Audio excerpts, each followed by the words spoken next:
Shalom.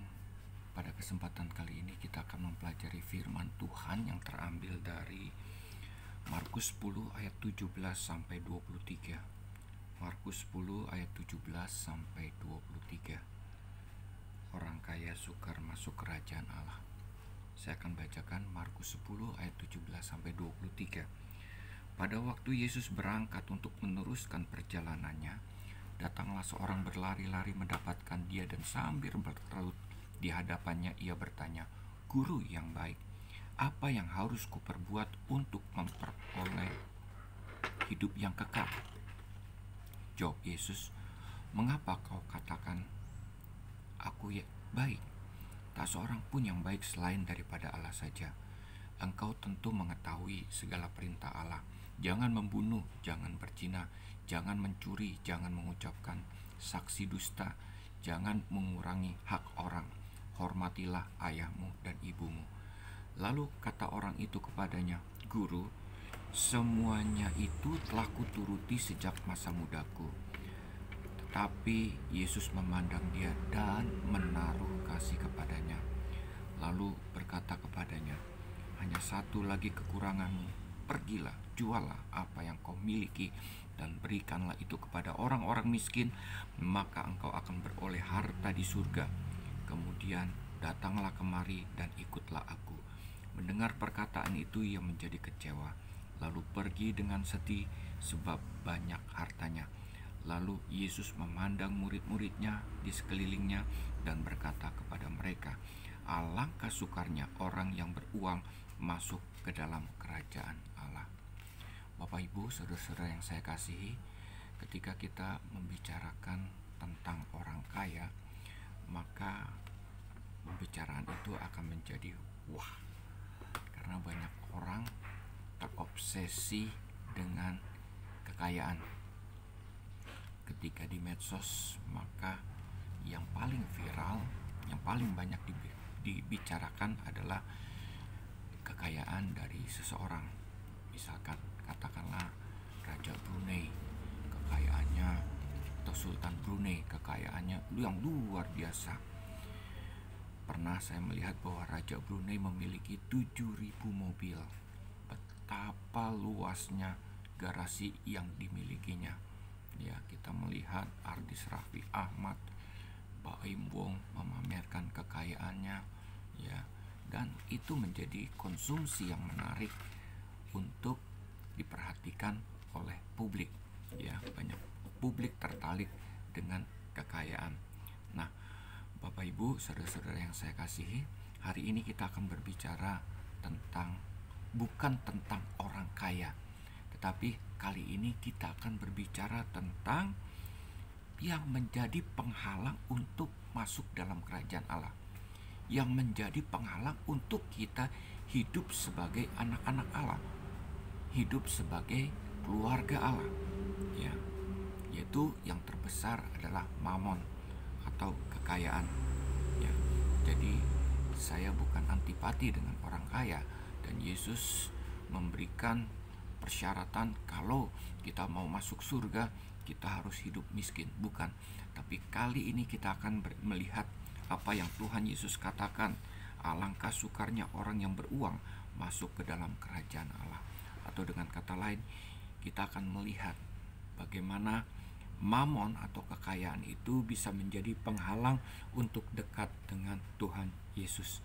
Mengapa mamon atau kekayaan itu bisa menjadi penghalang untuk dekat dengan Tuhan Yesus Kristus? Bapak, Ibu, saudara-saudara yang dikasihi Tuhan, di dalam ayat 17 ada seseorang yang kita ketahui dia adalah seorang yang sangat kaya dan muda, ya. Lalu ia bertanya kepada Tuhan Yesus, "Guru yang baik." Mengapa dia mengatakan Yesus sebagai guru yang baik? Yang pertama, dia belum mengenal Yesus sebagai Mesias, Tuhan dan Juru Selamat di dalam kehidupannya. Tapi karena Tuhan Yesus telah menunjukkan bagaimana dia melakukan perbuatan ajaib dan khotbah-khotbahnya menakjubkan, maka dia mengatakan guru yang baik. Dia menyebut Yesus dengan guru yang baik.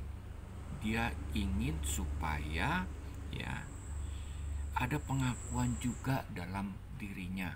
Kalau ada guru yang baik, pasti ada murid yang baik, ya. Dia mau mendapatkan pengakuan dari pertanyaan-pertanyaan yang diajukan kepada Tuhan Yesus. Dan Tuhan Yesus diharapkan bisa mengakui dia, ya, sebagai orang kaya yang baik. Dia mau mengatakan dia punya prinsip adalah orang kaya yang masuk surga, itulah dirinya, ya. Nah, Bapak Ibu, di kalangan kita banyak terjadi misbelief. Satu, kebenaran yang sesungguhnya adalah salah, ya. Kebenaran yang kita pegang yang sesungguhnya adalah salah. Apa itu misbelief yang banyak dijumpai oleh orang-orang Kristen? Kekayaan identik dengan berkat, kemiskinan identik dengan kutuk, ya. Dan orang-orang Farisi pun juga selalu mempunyai keyakinan seperti itu. Selalu menilai jika kita sukses, ya, berarti kita sesuai dengan kehendak Tuhan. Tapi kalau di dalam kehidupan kita mengalami kegagalan, artinya kita tidak berkenan dengan Tuhan. Jadi terjadilah misbelief seperti itu. Nah, orang muda yang kaya ini mau juga hidupnya bisa masuk surga dengan kekayaan yang dimilikinya. Ini juga adalah misbelief. Nah, Bapak Ibu, orang yang kaya ini sebenarnya dia tidak memerlukan Tuhan. Karena apa?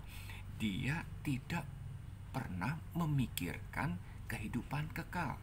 Kalaupun dia melakukan kegiatan-kegiatan agamawi, itu hanya, atau perbuatan-perbuatan baik, itu hanya sebagai kewajiban moral di dalam kehidupannya.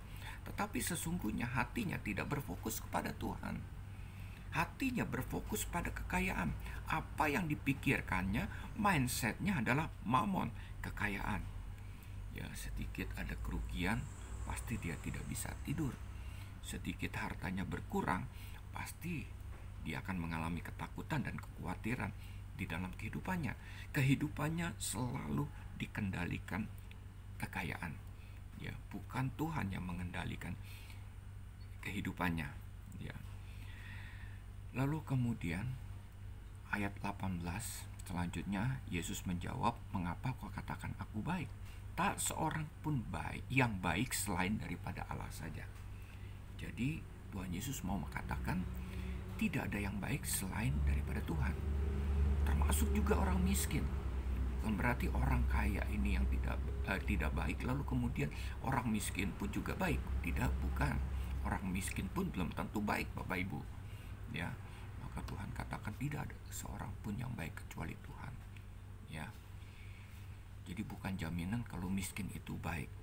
Selanjutnya dikatakan ayat 19, "Engkau tentu mengetahui segala perintah Allah. Jangan membunuh, jangan berzina, jangan mencuri, jangan mengucapkan saksi dusta, jangan mengurangi hak orang, hormatilah ayahmu dan ibumu." Kalau engkau baik, engkau sudah melakukan apa yang diperintahkan oleh Taurat atau tidak? Kata Tuhan Yesus. Lalu ayat 20 dikatakan, "Lalu kata orang itu kepadanya, Guru, semuanya itu telah kuturuti sejak masa mudaku." Jadi Tuhan Yesus mau katakan, ya, orang itu mau mengatakan kepada Tuhan Yesus bahwa dia sudah melakukan kebaikan-kebaikan untuk menggenapi hukum Taurat. Ayat 21, tapi Yesus memandang dia dan menaruh belas kasih kepadanya. Mengapa Tuhan Yesus memandang dia dan menaruh belas kasih? Karena orang tersebut mempunyai mindset yang salah. Fokusnya di dalam dunia ini adalah kepada kekayaan, sementara kekayaan yang dimilikinya tidak akan dibawa setelah kematian. Dan orang dunia pun juga pasti tahu, tetapi dia tidak memikirkan hal itu. Seolah-olah hidupnya itu sekarang ini saja, zaman now, ya, tidak pernah memikirkan hidup setelah kematian, ya.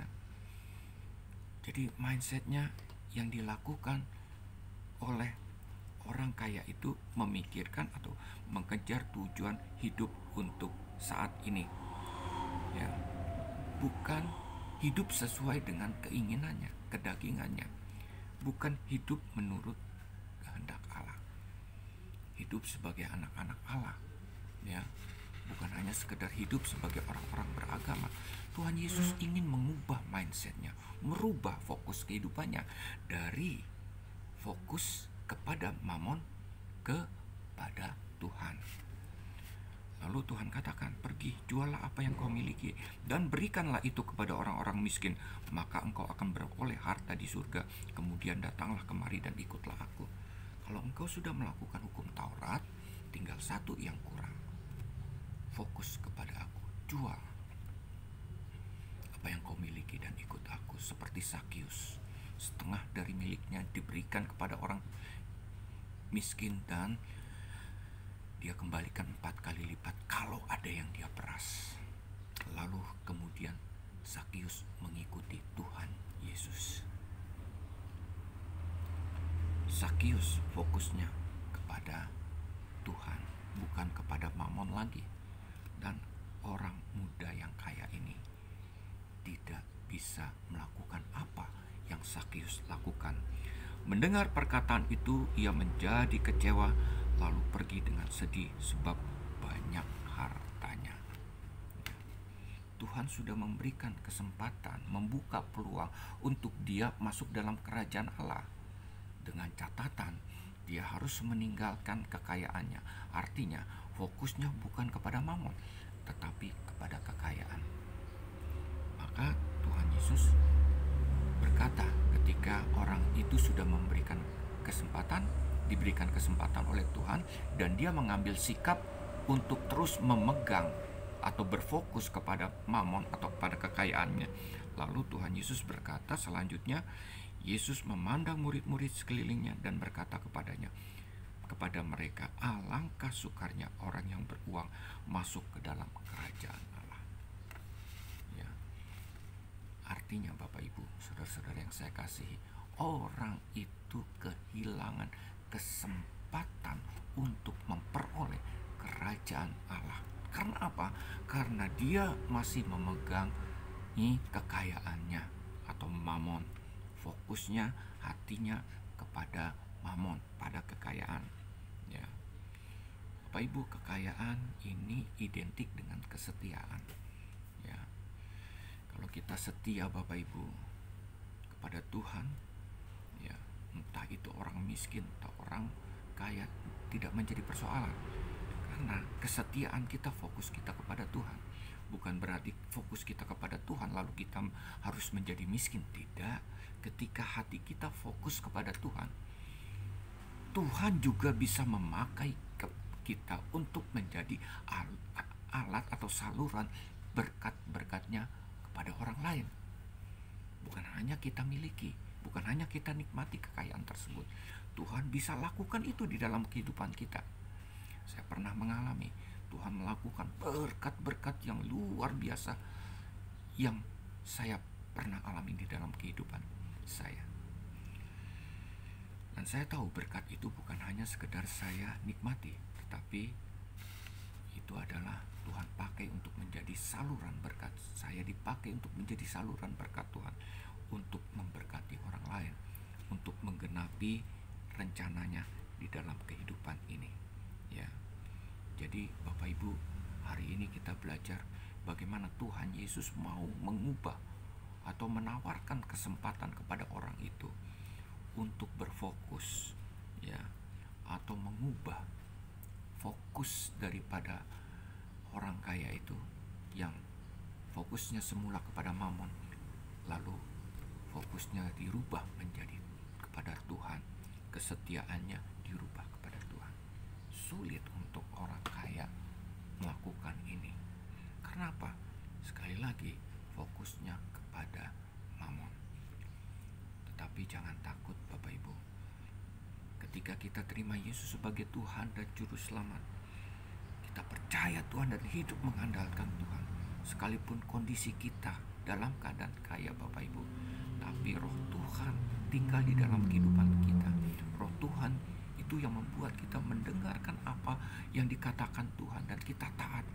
Tidak jadi masalah Bapak Ibu. Yang terpenting adalah kesetiaan kita dirubah dari kekayaan kepada Tuhan. Tuhan memberkati. Shalom.